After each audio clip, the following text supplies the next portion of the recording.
Hello everyone, this is Michael with the Arkham Horrors. It's been a little bit since I've made one of these videos, but I thought with the release of the Chapter 2 Arkham Horror the Card Game new core box, it would be a great time to revisit the Chapter 1 campaign soundtracks.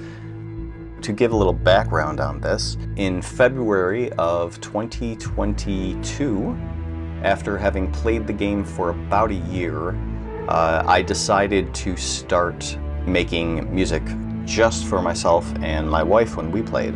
Prior to that, I was just creating playlists of music, probably as most people do who like to have little background music while they're playing the game. I just searched and made playlists of like soundtracks and things like that that felt like they were heavily thematic based on the scenario that we were going to be playing.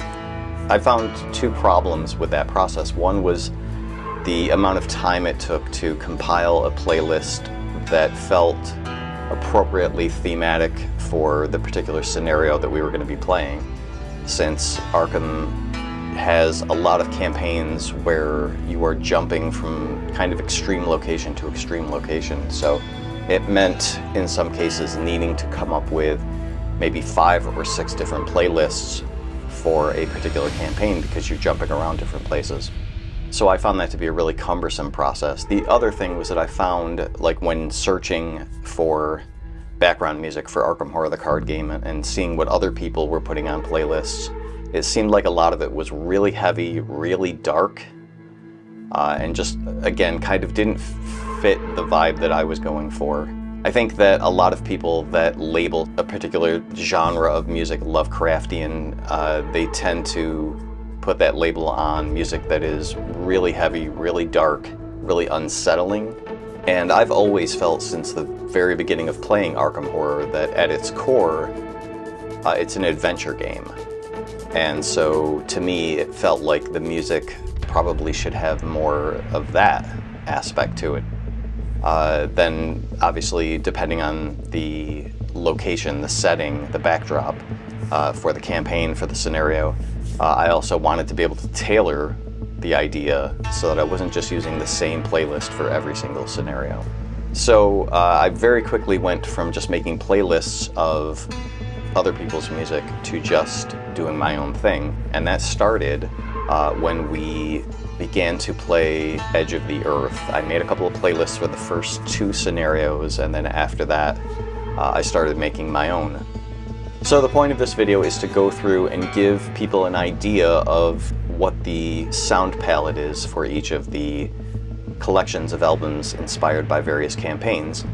I should probably note that there are going to be spoilers for the game throughout the conversation, so if you have not played any of the scenarios that are discussed in this video and you're concerned about being spoiled, I would probably not sit and listen to this stuff. But as most of this content is now out of print, I think it's pretty safe.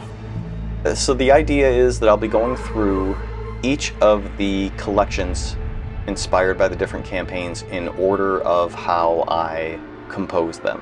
And right off the bat, I'm kind of going to break the rules because the first set of soundtracks that I started working on was the Edge of the Earth soundtracks. And the reason why I'm already kind of jumping away from doing it in chronological order is because I had already started playing Edge of the Earth before I decided to have this idea to do this.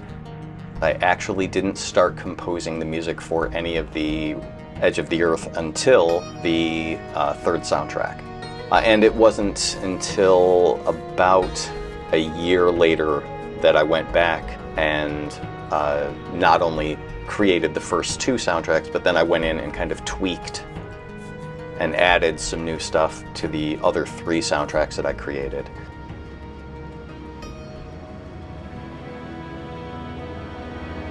So even though there are technically more than 5 scenarios that you can play in Edge of the Earth, the soundtracks, there are only 5 soundtracks because technically the first 3 scenarios are a 3-part singular scenario, and that would be Ice and Death. And I suppose the first thing to kind of make a point of noting is that the soundtracks aren't titled anything about Edge of the Earth. They are actually titled Return to the Mountains of Madness, and that is because the campaign is a direct sequel of the original H.P. Lovecraft story, The Mountains of Madness. So that was why I titled this collection Return to the Mountains of Madness.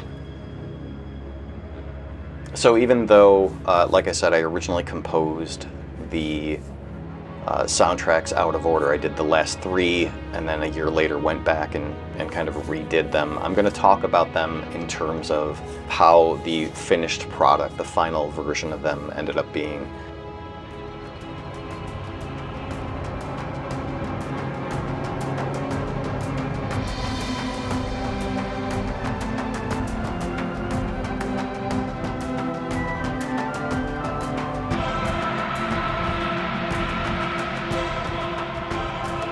Obviously the goal was to do high drama and to do a lot of kind of icy and cold feeling things. So you'll notice a couple of different things. You're going to hear things like in the very first couple of soundtracks, you're going to hear things like the crash, which has some orchestral stuff going on. You know, right off the bat, there's kind of a chaos thing because it's meant to depict a plane crash.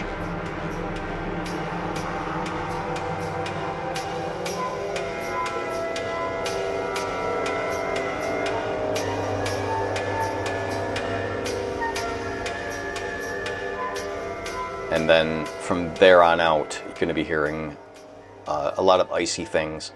I did use winter sound effects in the background for the first couple of soundtracks as well.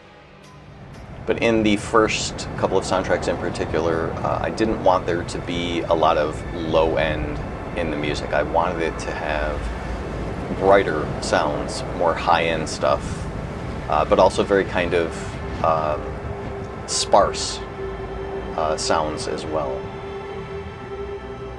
But because in particular the first couple of scenarios of that campaign have a lot to do with time being of the essence, to get shelter, to get safe, to get out of the exposure of the elements, there's a lot of kind of urgency being depicted in things throughout the music.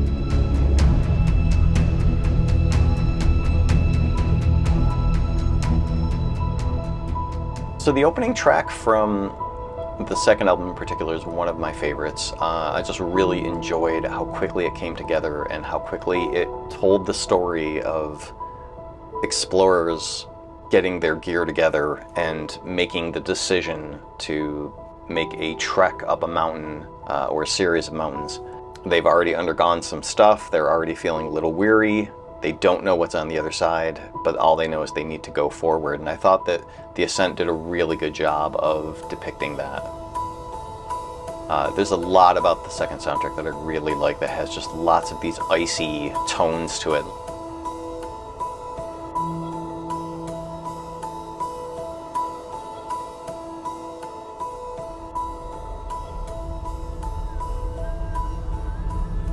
So what you'll hear a lot in volumes 4 and 5 are not a lot in the way of melody.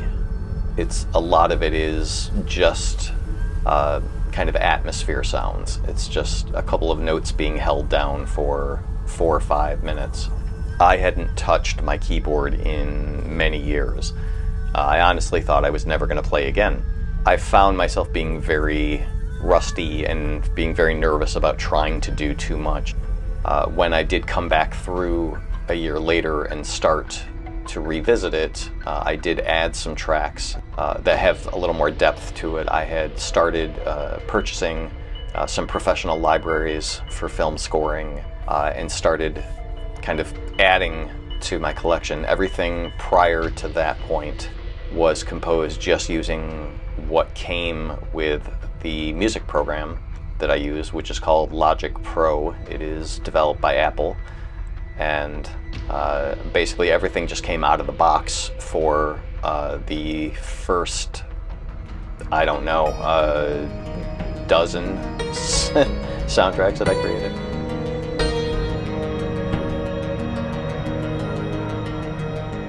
So volumes 3, 4, and 5 are definitely, they're a little bit of a mixed bag, which is good, and that going back and revisiting those first soundtracks was a really nice way for me to realize that what other people might like is that up and down, rise and fall kind of thing, where one thing is orchestral, one thing kind of sounds like a soundtrack to an action movie, the next one sounds like an ambient, drone-y kind of thing. Another track will sound like an industrial music track.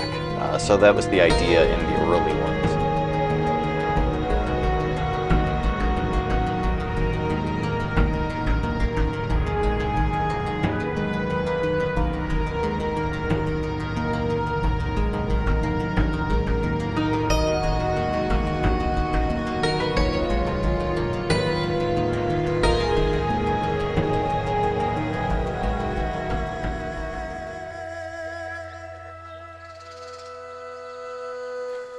The next campaign collection, titled The Eaters of Dreams, once I started to consider releasing these for other people to listen to, I did start to realize that I didn't really want to step on Fantasy Flight Games' intellectual property too much, so I was trying very carefully to make the keywords of the album titles something that were searchable without them feeling like they were a direct rip-off of the intellectual property that inspired it.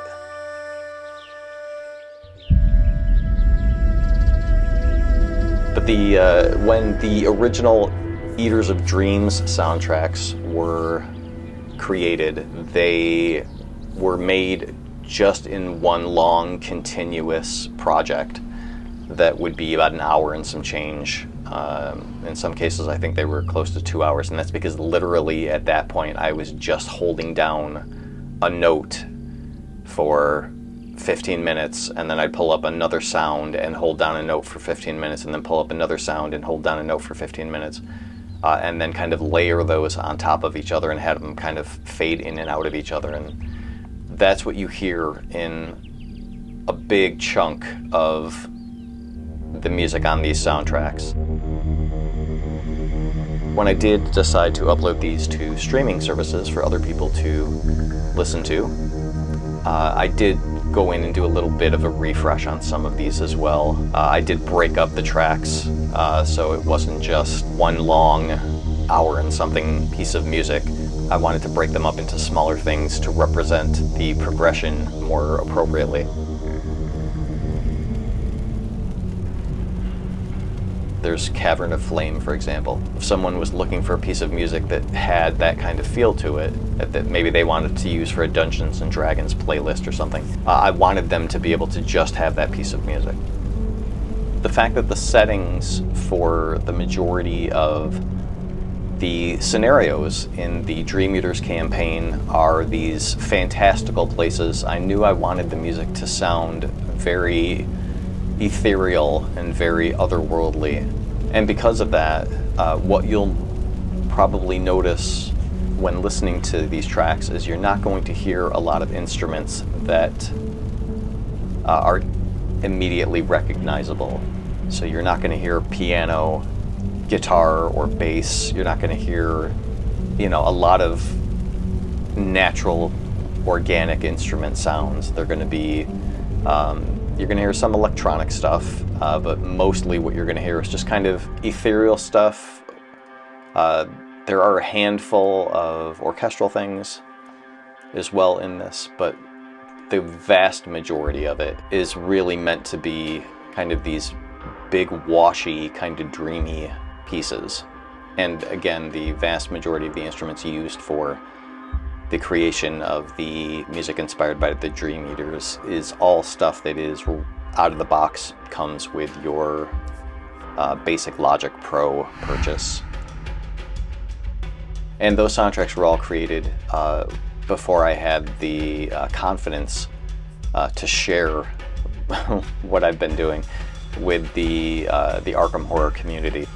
So it was while I was working on the music inspired by the Dream Eaters that I ended up creating some music for a community event for the Facebook group of the Society of Lighthouse Keepers for Arkham Horror, the card game.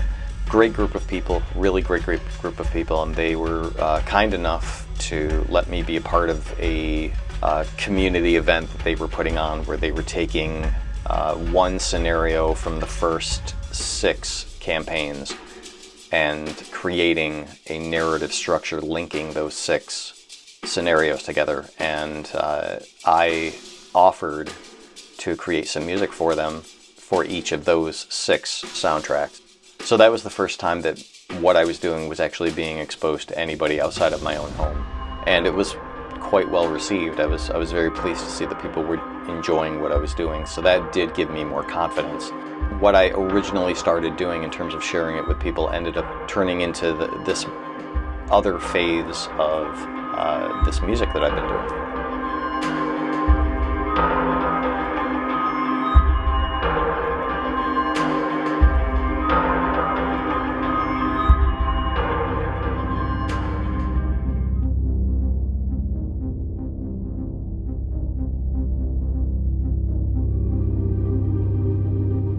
But the next set of soundtracks that I created after the Eaters of Dreams was the collection called The Keys of the Scarlet Coterie.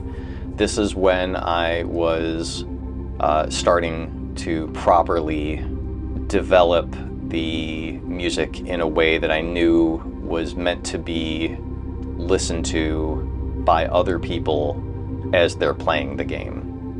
Because the soundtracks all take place in different locations around the world, I wanted each one to have its own identity without being tied too much to each other, because there's no linear format to the game. So I didn't want there to be a lot of callbacks to things. There are callbacks in places, but usually they're within the soundtracks themselves. So you might hear a couple of themes repeat themselves within a soundtrack.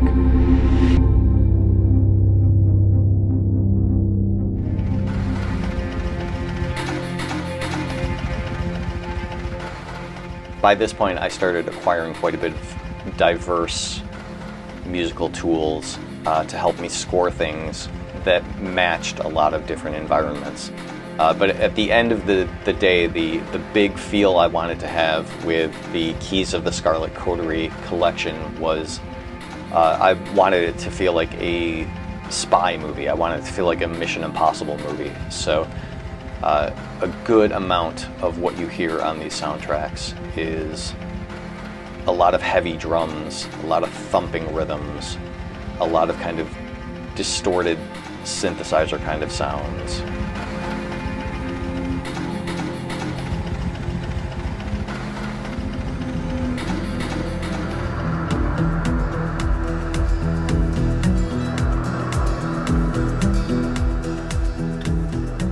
Considering I was making 10 different soundtracks for these, I really didn't feel, until I got to the very end, I really didn't feel like it was starting to become a slog at all. I really enjoyed the experience of sitting down and saying to myself, what am I going to create today? Between having acquired a fair amount of diverse music libraries for composing and just the place I was at creatively at the point in time that I was working on these soundtracks, I just felt really joyful at the time that I was working on these. The music sounds really fun, even when it's trying to convey something kind of heavy. There's just a lot of layering going on and a lot of great rhythmic stuff happening in it.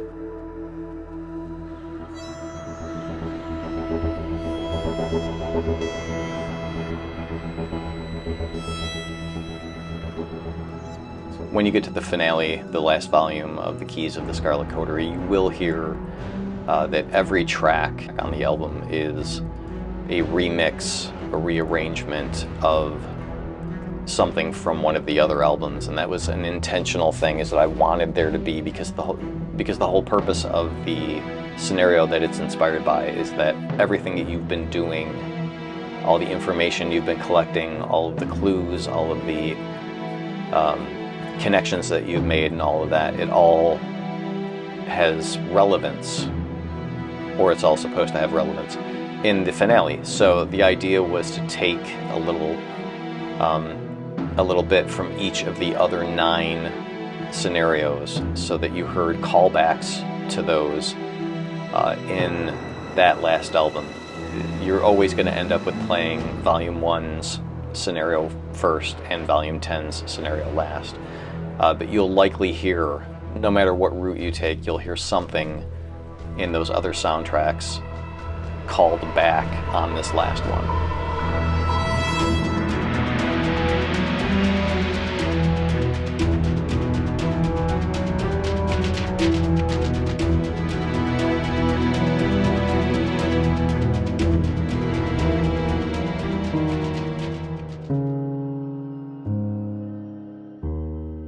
After finishing up the Keys of the Scarlet Coterie, I was at my busiest time with my day job, and so I found myself not wanting to start the process of working on another full 8-scenario campaign while I had my hands full with all this other work that I was doing. So the idea at that point was to go in and do the music inspired by The Night of the Zealot, because I knew it would be a much shorter project to work on. And then for good measure, I also decided to create an album, and I did this a little late in the game. I thought, oh, I'll also create a 4th album of tracks inspired by the encounter sets that come with the core box. And I thought that would be a great touch for people that wanted to create a playlist of their own music for a scenario that they're working on. This now gives them another album that they can take and add the relevant corresponding encounter sets to the playlist. So that is why I did that way.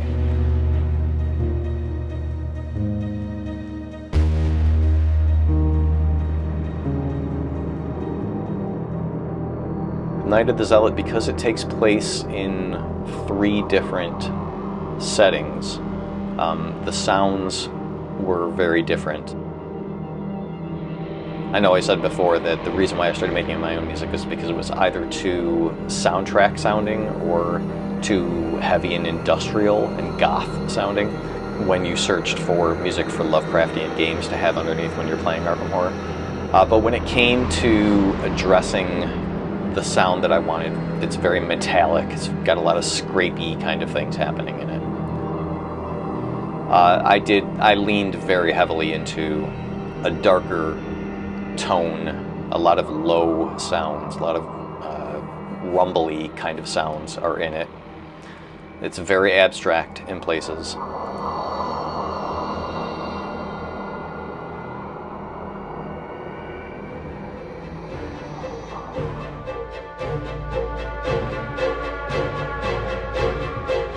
You're going to hear more airy things in the second one. You're going to hear piano.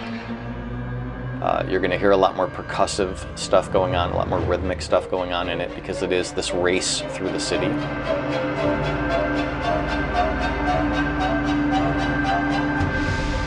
And in Volume 3, because it takes place in the woods, I wanted it to have kind of a, like having this airiness to it, this outdoorsy kind of feeling to it. I think it does a really good job with that.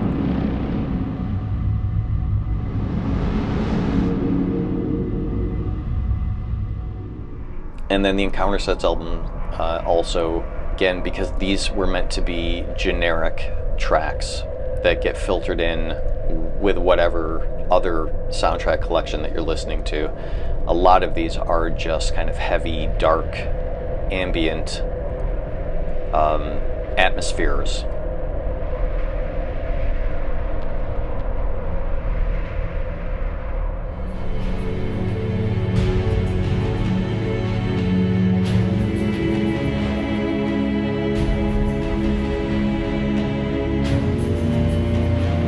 With the On the Path to Carcosa collection, this, for me, this was kind of the maturing of the music. this was probably the first collection that I was really taking seriously in terms of trying to tell a story in the music.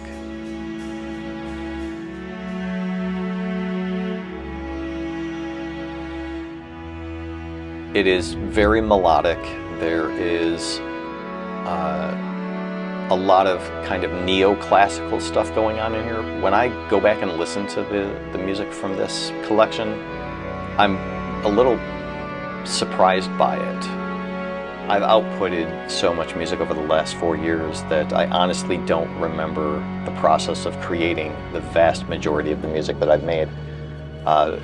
So when it comes to going back and listening to these tracks, like this stuff for Carcosa, I honestly have no idea how I made this stuff. I don't know what my process was for creating a particular melody or chord progression. But I knew I wanted the music on these soundtracks to kind of be a mixture of kind of warpy sounds, because the overarching idea of this campaign is that you are gradually losing grip on your sanity. So that was a big component of it, but also because there's this whole theatrical aspect to it. I also wanted there to be a component of the music that sounded a little bit like the music that would have been played behind a silent movie. I did use a couple of mashups with some classical music as well. So that's another aspect of this. You're meant to feel like things are getting more and more out of control.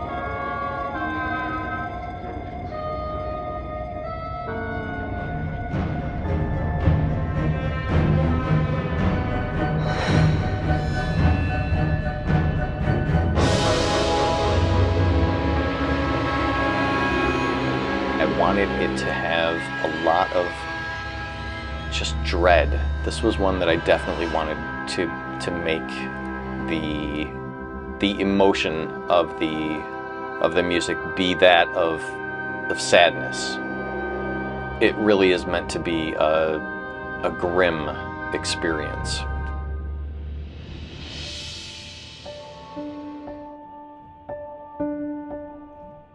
By the time we get to Volume 7, you end up on an island off of the coast of France, and you are starting to feel really, really worn down. There's a lot of piano in this soundtrack. There's a lot of strings in this soundtrack. This is where hopelessness really starts to set in. You feel it all throughout the album.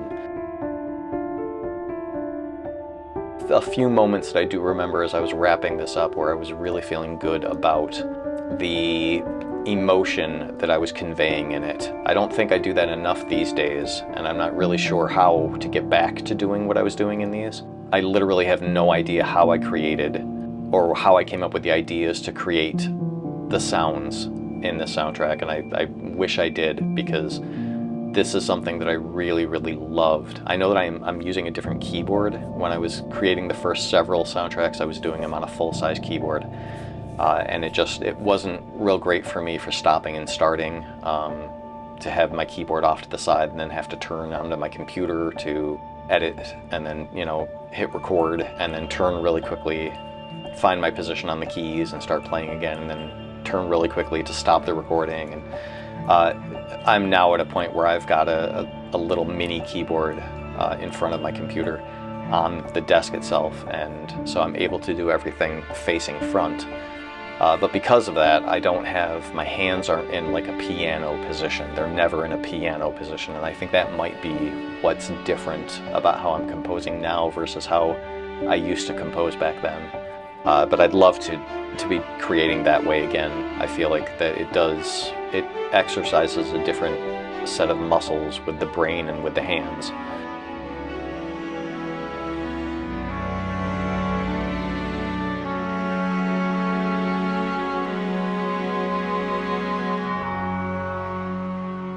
By the time we get to the end of the Path to Carcosa, what you see is, again, this is another one of those things where I decided to take tracks from previous albums in the Carcosa collection and do reworkings of them, because the whole point of the last scenario is that reality has become so warped for you that you're not sure if you're still pursuing the truth, or if you're actually still in the theater watching the play, or if you're actually in the play that takes place in the beginning of the soundtracks.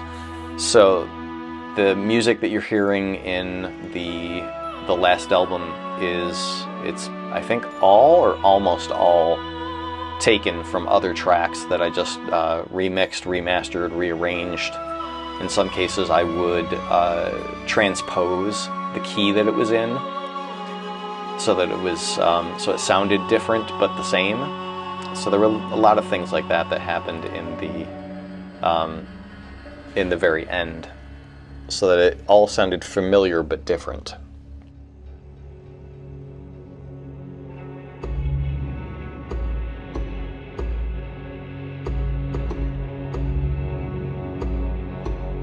The next collection of albums is the music inspired by the Feast of Hemlock Vale. This was the first campaign that I was able to put out in near real time to when people were playing the game.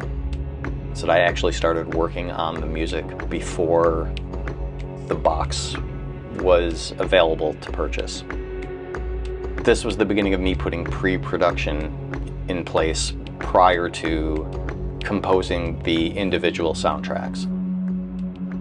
Because we knew from spoiler season that it was going to have this this folky kind of feel to it. We knew that it was going to be this festival, this solstice festival type kind of deal, this kind of midsummer kind of feel to it.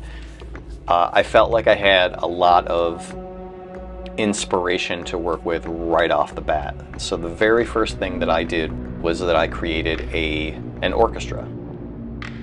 This collection was the first time I actually pre-decided what sounds I was going to be using for the entirety of the collection, and I created a template with it. And that was a big organizational step for me. So after I put the templated orchestra together, the next thing I wanted to do was create a series of themes or motifs that I could use throughout the collection, so that no matter what order you were playing the scenarios in, you came across a handful of pieces of music that you recognized from another album. I thought the idea worked really well. This was the first time that I had premeditated that idea, that I want all of the soundtracks from this collection to feel and sound like they are like a television series, like a foreign language crime drama kind of thing. I had to keep track of this by putting a spreadsheet together to illustrate each of the 12 themes, and to title for each scenario which tracks I ended up using which themes in, so that I didn't inadvertently use the same themes 2 scenarios in a row. And the soundtracks for these are heavily cello based. There's a lot of like rough instruments being used, a lot of primitive kind of instruments. So there are going to be things like primitive drums, kind of like animal skin drums going on, hurdy-gurdy type sounds, things like that. I think it did a really good job of painting the picture of a community that was kind of outside of society. This was definitely one that was a real challenge to work on. By the time I got to the end of it, because of how long I had been working on it, even before I had started playing the scenarios, I had already put so much work into it and planning into it. And I did get to a point where it was getting very difficult trying to find new ways to incorporate some of the themes and mix them up and make them sound interesting. And by the time we get to the finale, like, I really turned all of those themes up the urgency, the strength of them up so that they sounded more powerful, and I was very glad to be done with that particular campaign by the time I finally was able to wrap it up.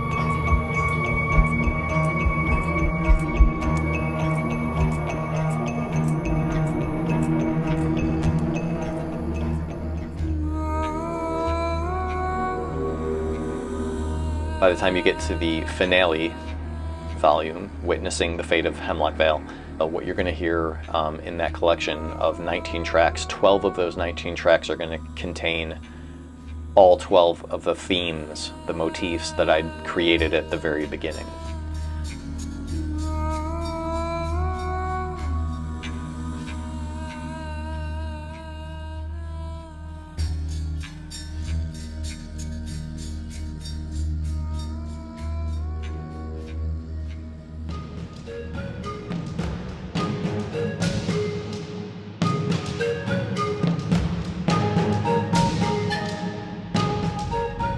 Immediately following the recording of the At the Feast of Hemlock Vale collection, I began work on recovering the Forgotten Age collection of albums. And once again, I was faced with having limited time to create music during that period. So there was a lot less pre-production involved in the compositions. I always knew from the beginning that when I got to start work on the Recovering the Forgotten Age collection, that I wanted the music to sound like the soundtracks from the 1980s action movies and adventure films, like Indiana Jones and Blade Runner and Dune and things like that. So I had a very clear idea that it was going to be a mashup of big Hollywood orchestral music and also vintage synthesizer arrangements like you would see in a John Carpenter film, for example.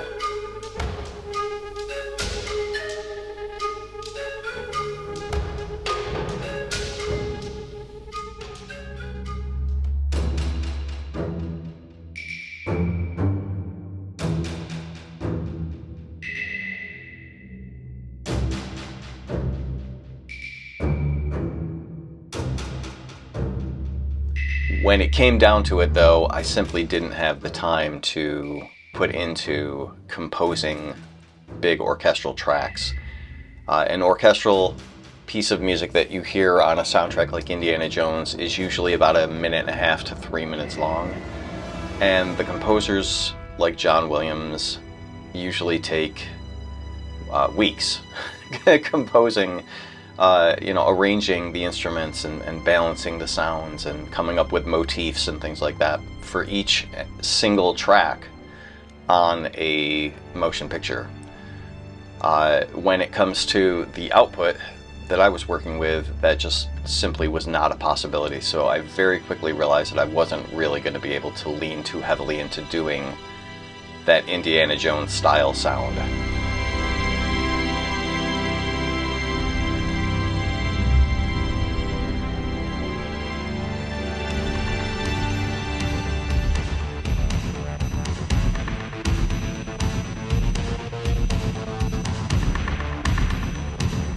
But I do think I managed to pull off the vibe of the 80s synth soundtracks like Running Man and Terminator and things like that.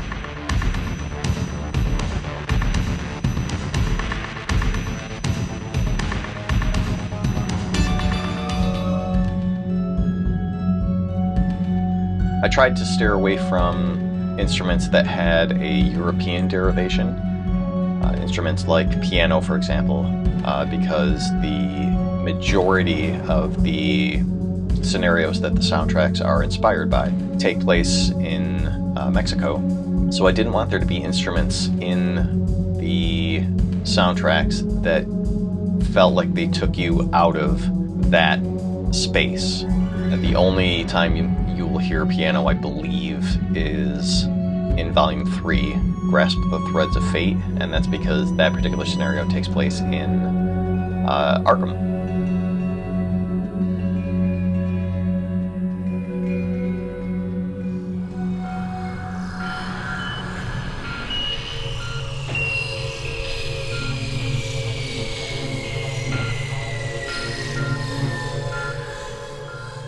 regarding the soundtrack for Escaping the City of Archives, the bones of that soundtrack was part of that Facebook group event where I created 6 soundtracks that were strung together. So the bones of that album were created a full year before I started work on the rest of the soundtracks, and then when I was going back in and working on the Forgotten Age chronologically and got to Escaping the City of Archives, I did remix a few things, remaster a few things, added a few things, but I made a concerted effort with that particular soundtrack that I wanted all of the tracks on that album to sound as alien as possible and to sound completely disconnected from the rest of the albums in the collection. There are odd timings with things. Almost all of the sounds don't make sense together. It really is meant to feel completely like an alien city, and that it's not a matter of not understanding the language. You don't even understand the architecture, you don't understand the lighting, you don't understand anything about the situation that you find yourself in.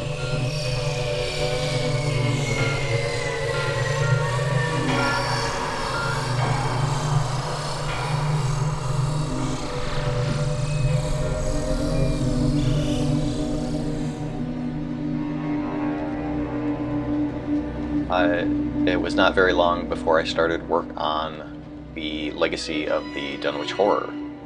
And like at the Feast of Hemlock Vale, the Dunwich collection did have a fair amount of pre-production into it. I did develop, once again, 12 themes ahead of time that I then used as the foundation for the rest of the soundtracks. I knew that because the story kind of takes place in several different settings, that trying to create a uniform sound was going to be a bit of a challenge. The first 3 scenarios take place in Arkham, 1 takes place on a train, and then the rest take place in Dunwich. So finding a uniform sound was going to be tricky. Also because this is one of the more recognizable Lovecraft stories, I really wanted this to be something that I put a lot more thought into developing a world for the music to kind of live in. There's such a reverence for the source material. It's something that I didn't want to mess up.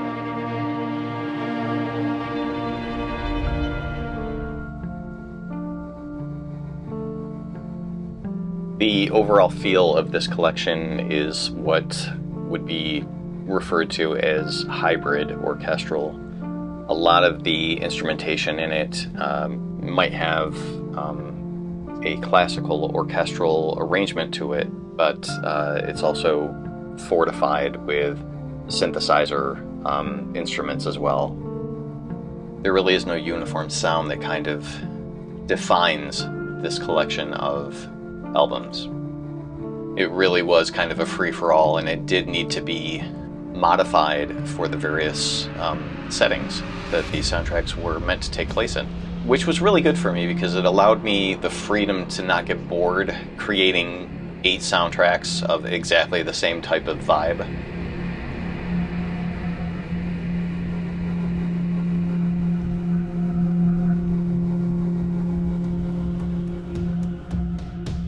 I really enjoyed working on this collection. This was a really, really fun one for me, and when I go back and listen to it, I'm really happy with how it all came together. As with Hemlock Vale, I kept a spreadsheet tracking everything so that I was not reusing the themes back to back on any 2 scenarios. There are a couple of cases where this happens, but for the most part, I try to stagger them, which is a lot easier to do when it's a linear story like this one is.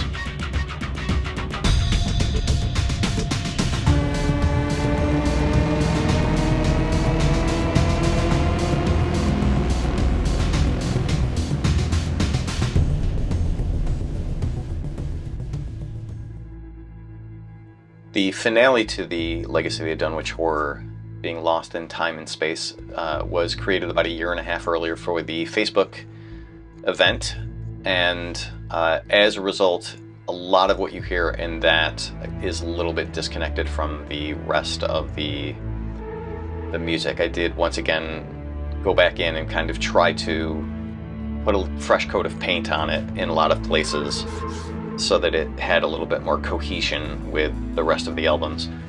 And I also added a few things as well to flesh it out a little bit, because the old versions of the albums, the way I was creating music back then is I was making tracks about 15-16 minutes long and just doing like 6 or 7 of them.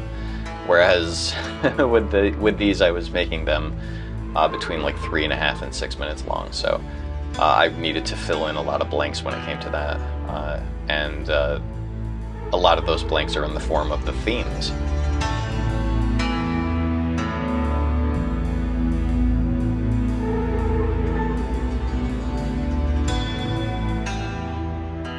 I also created tracks for each of the encounter sets.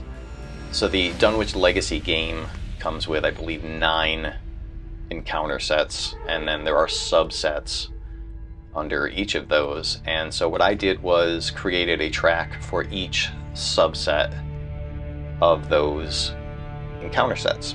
And so what I did was, when composing an album for the collection, what I would do is I would first go and take a look at the game itself and say, okay, what encounter sets were used in this particular scenario, and then I would take those tracks that I'd already created and just automatically move them into a folder for the album that I was working on. So it made, in some cases, it made the creating of the album a lot faster, because I was able to say, okay, there's already 9 tracks done on this album.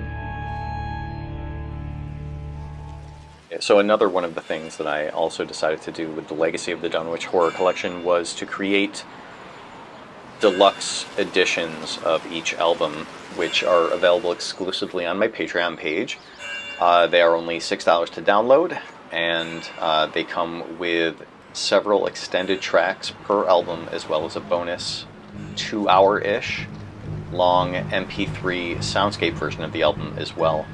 And so what that means is it's one long continuous version of the album with all of the extended versions of the tracks connected together, along with extra tracks from the Night of the Zealot Encounter Sets album, and sound effects and ambiances and things like that, so that it creates a really immersive experience while you're playing this scenario. And that is something I started doing with every subsequent campaign as well.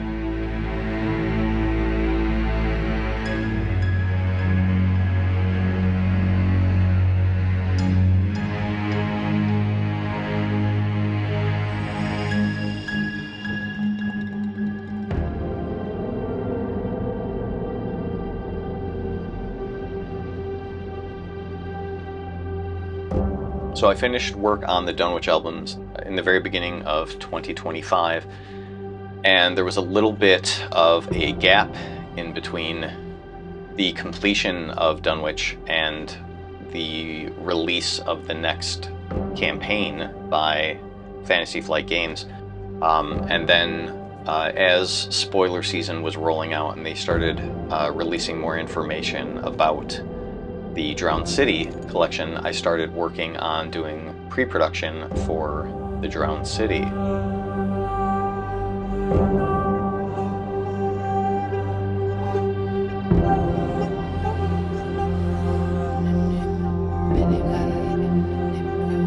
I knew, because of the things that had been officially released, I knew that there was going to be this very wet, sloshy kind of feel to it, that I wasn't exactly sure a lot of the details in terms of like how much of it was going to take place in Arkham, how much of it was going to take place in Aurelia, but I knew I wanted it to be very wet sounding, very sloshy, very hollow sounding. And so I did start once again just going through and creating a series of themes.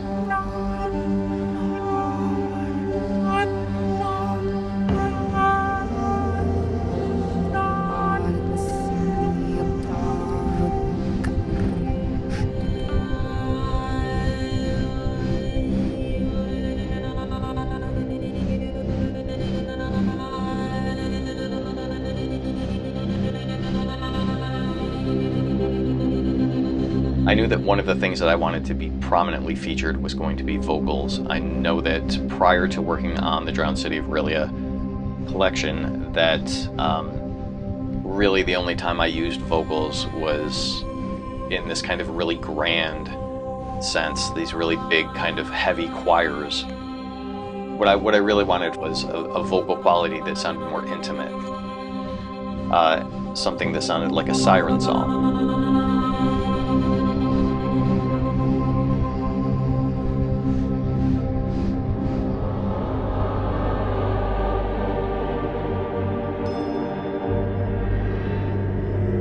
Because of the location setting for the majority of the campaign, I steered clear of using piano, guitar. I steered clear of using a lot of orchestral instruments for this particular collection. This is a lot more synthetic sounding.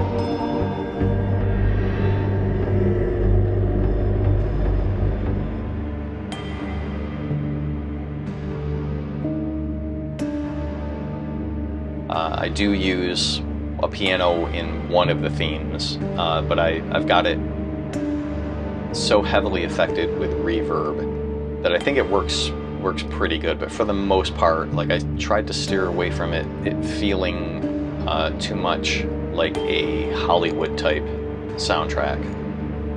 I wanted it to be very glitchy and have lots of kind of echoey kind of things to it.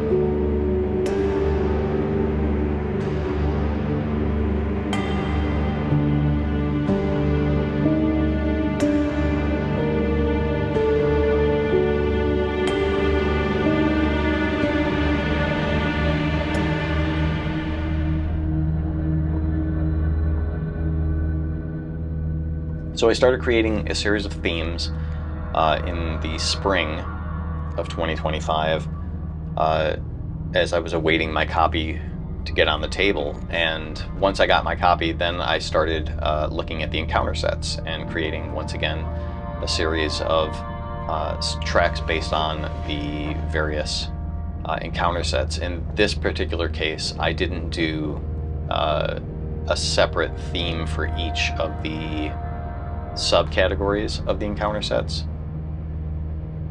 And once again, I also did extended versions of both the encounter sets and a lot of the tracks on the album.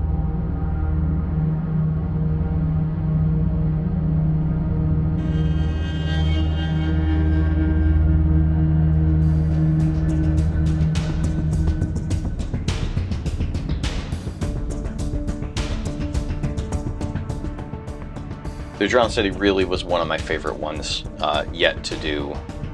It just really fit into my wheelhouse of creating an adventure. And I was using a lot of sounds that I hadn't used prominently for the first time. By having this underwater city be the backdrop of the majority of the soundtracks, it really opened up this freedom to kind of play around with modified organic sounds and kind of mangle them and twist them and layer them together in ways that were just really fun.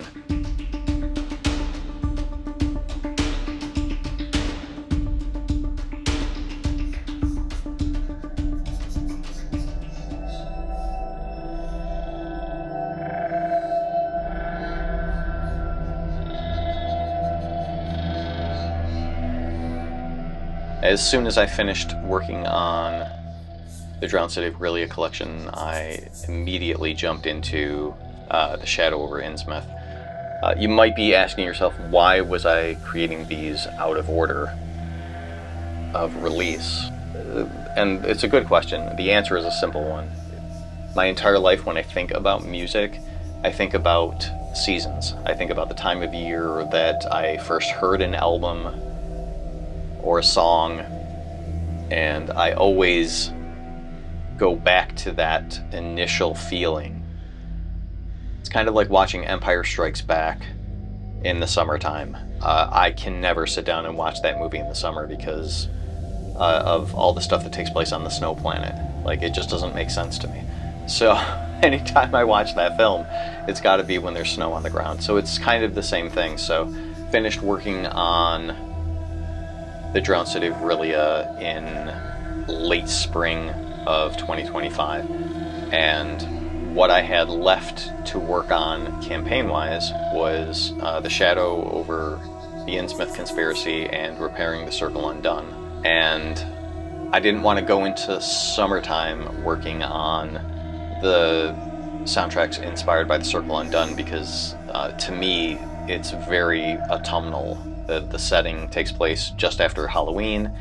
The setting it's very cold, it's very bitter, it's very moody. It's got that ghost story quality to it, and I really didn't want to be trying to compose and be in that headspace when I can look out the window and see green grass and blue skies and sun and all that. So I decided to do the Shadow over the Innsmouth Conspiracy collection first because it takes place during the summer.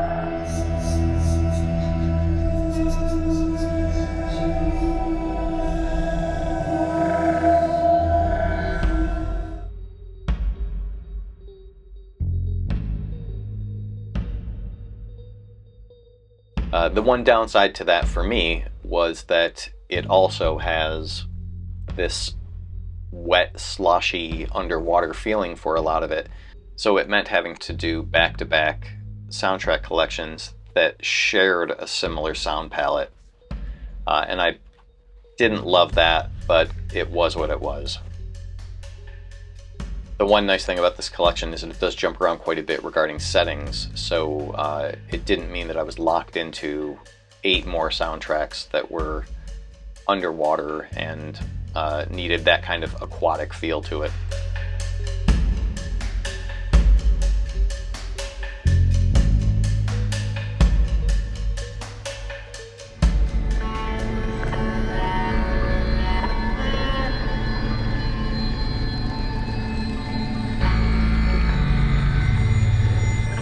Where vocals were an important part of the identity of the Drowned City of Aurelia, I really wanted the Shadow over the Innsmouth Conspiracy to be influenced by more intimate American instruments. So what you will hear used from time to time are things like acoustic guitar, banjo, mandolin, dulcimer, things like that, and I think it worked really well.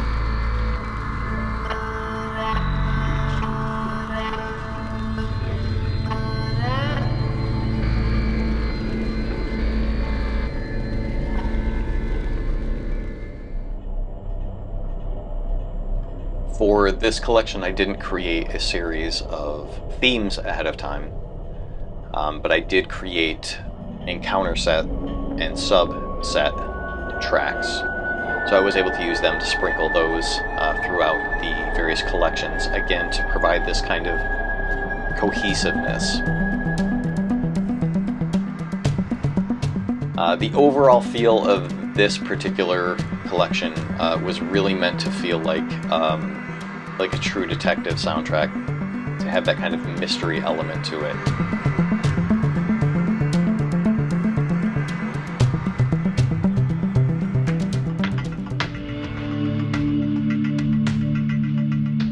This is one of the few instances of looking back on what I originally had to work with when I first started out composing music for Arkham Horror the Card Game, that I actually did use quite a bit of stock sounds that come with the Logic Pro computer program. They have something called the Alchemy engine in Logic, and it has just these really washy, layered sounds that I thought would be a really good fit for this particular collection of albums to sit underneath the more organic kind of Americana stuff that I was going for. That was a little bit born out of trying to reverse engineer how am I going to make the sound of Volume 2 that I originally created nearly 2 years earlier fit with all this stuff that I've acquired over the last couple of years. that really upgraded the sound, and this was kind of the way to kind of get around that, was by using some of this other older tech and marrying it with some of the newer stuff that I had acquired.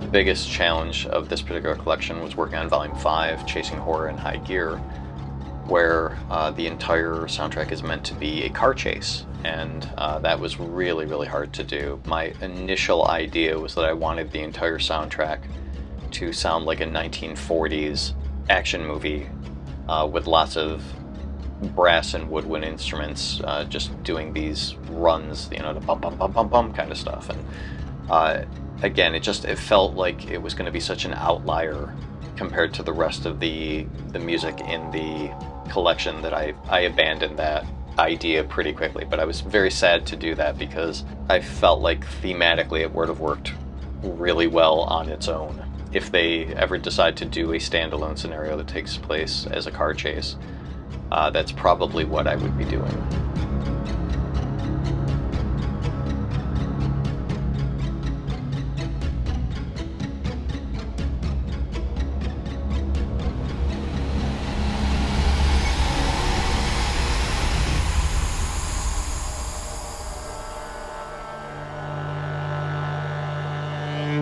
I did manage to finish the Shadow over the Innsmouth Conspiracy just about in time to start working on repairing the Circle Undone during the autumn. There was also a little bit of additional work that was involved in the creation of repairing the Circle Undone, in that there is a Volume 0 soundtrack, because the campaign, the Circle Undone, has a prelude scenario that sets up the events of the rest of the campaign, so I felt like I needed to do a Volume 0 first.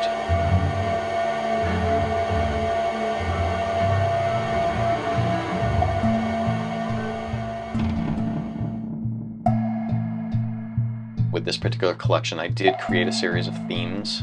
I did 12 themes again, and then created the encounter set tracks first, and I did do the subsets of the encounter sets. I created extended versions as well, so I had a lot of pre-production that I did manage to do with repairing the Circle Undone prior to starting work proper on the rest of it.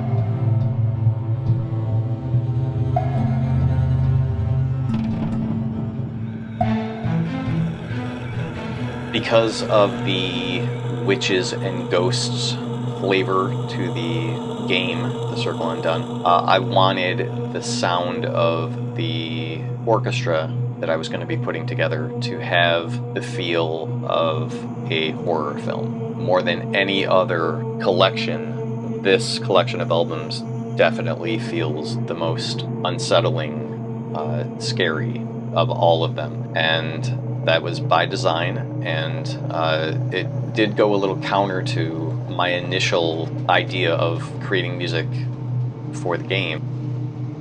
This really felt like it needed to be gothic. It needed to be super, super uncomfortable and unsettling to really match the environment that the game takes place in.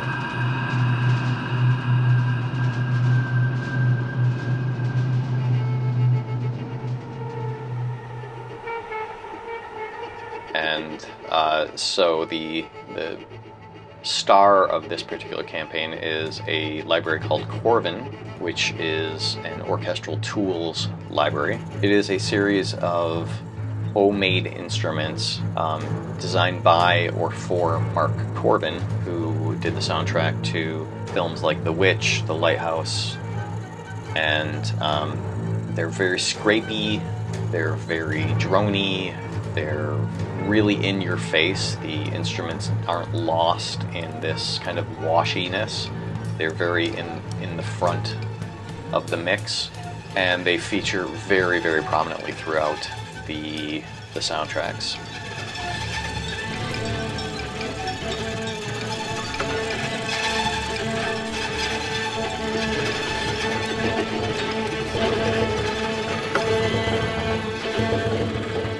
There is a very whispery quality to the sounds in this particular collection.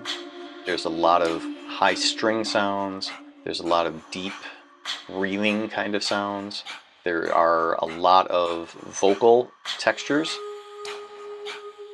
But there's just a lot of unsettling layers of background instrumentations that just really build tension throughout the majority of the tracks used here.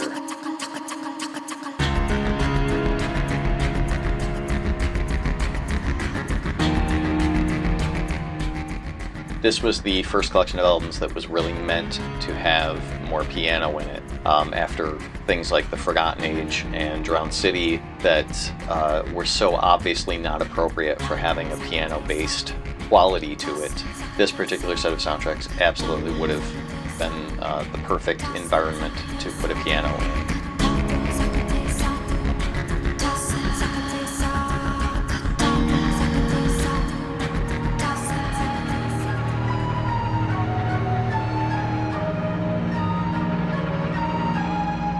I think this collection is really, really strong. I think it works together as 9 soundtracks. It's edgier, it's scarier, it's definitely played into an area that I was hesitant to kind of push too far into a few years ago.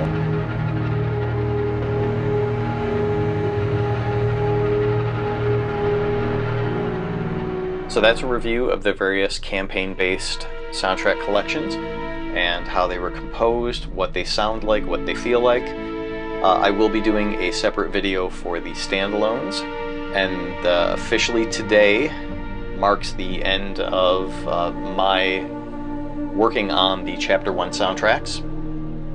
As of today, I'm officially done creating the very last of the Chapter 1 soundtracks, and it has been a long, awesome experience. 4 years of nearly full-time work putting out these soundtrack collections. It has been an absolute blast.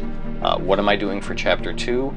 I think I might do another short video in the very near future to discuss what that's going to look like.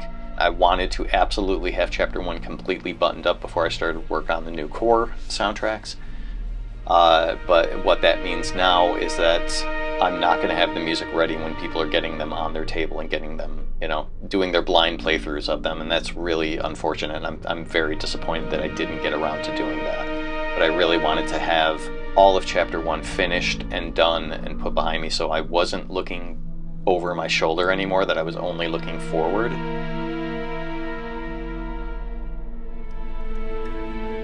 But I hope you enjoyed this, and I hope you found it useful. Feel free to find my music wherever you stream. Like I mentioned before, there are special editions of several of the collections on Patreon. You can find that at patreon.com/thearkhamhorrors. The standalones have soundscape versions of the albums. In some cases, they have multiple soundscape versions of the albums. For example, Scenes from a Film Fatale has 3 different soundscape versions of the album because there are 3 branching paths to it. Similarly, Lost in Labyrinths of Lunacy has 3 different soundscape versions of the album, so you're getting a lot of bang for your buck with downloading these deluxe versions on the Patreon page. Paid subscribers to the Patreon page can also get access to 2 soundscapes a month. Sometimes they are soundscape versions of albums, sometimes they are newly created using curated legacy content of mine, strung together with sound effects to a specific theme, like Lost in a Maze, or Trapped in a Dungeon, or Underwater Adventure, things like that. Paid subscribers can not only download their 2-hour soundscapes, they can also stream them while they're playing. So you get a lot of additional content if you're a paid subscriber as well. So that's it for me. I hope you enjoyed this video, and I hope you're all getting excited for the content that Fantasy Flight Games is going to be releasing for Chapter 2. And I look forward to working on the next phase of soundtracks. Alright, I'll see you in the next video. Take care.